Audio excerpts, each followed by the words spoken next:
শেষাসা বাড়িতে চলছিল বিয়ের অনুষ্ঠান। শুরু হয়ে গিয়েছিল 7 পাক ঘোরা, কিন্তু 2 পাক ঘোরার পরই মণ্ডপ ছেড়ে বেরিয়ে গেলেন কনে। জানিয়ে গেলেন পাত্র বদল হয়েছে। এ পাত্র মোটেও পছন্দ নয় তার।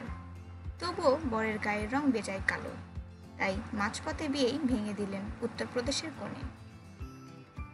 গত বৃহস্পতিবার বিয়ের আসর বসেছিল উত্তরপ্রদেশের এটাওয়ার ভাড়া থানায়। রবি যাদবের সঙ্গে নীতা যাদবের 7 পাকে বাধা পড়ার কথা। সবই ঠিকঠাক চলছিল, মালা বদলও হয়ে গিয়েছিল। 7 পাক শুরু হতেই বিপত্তি। 2 পাক ঘোরার পরই থমকে যান কনে। কোনো কথা না বলে সোজা বিয়ের মণ্ডপ ছেড়ে বেরিয়ে আসেন তিনি। কনের বাড়ির সদস্যরা 6 ঘন্টা ধরে বুঝিয়েও কোনো লাভ হয়নি। কনের জেদ ভাঙতে পারেননি তার পরিবারের সদস্যরা।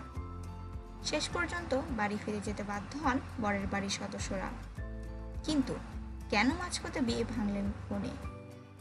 কনের অভিযোগ, বিয়ের পাত্র হিসেবে অন্য একজনকে দেখে আনা হয়েছিল, কিন্তু বিয়ের আসরে সেই পাত্রকে আনা হয়নি। বিয়ের পোশাকে যাকে হাজির করা হয়েছিল তার গায়ের রং বড্ড কালো, মোটেও পছন্দ হয়নি কনের, তাই বিয়ে ভাঙলেন তিনি।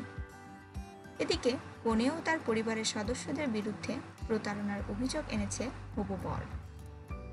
তাদের দাবি, বিয়ের আগে মেয়েকে প্রচুর টাকার গয়না দেওয়া হয়েছিল, কিন্তু বিয়ে ভেঙে দিলেও তা ফেরত দেয়নি। সেই অভিযোগ নিয়ে পুলিশের দ্বারস্থ হয়েছে হবু বর ও তার পরিবার।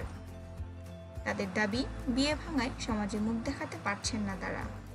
এই প্রতারণার প্রতিকার চেয়ে সবর বরের পরিবার।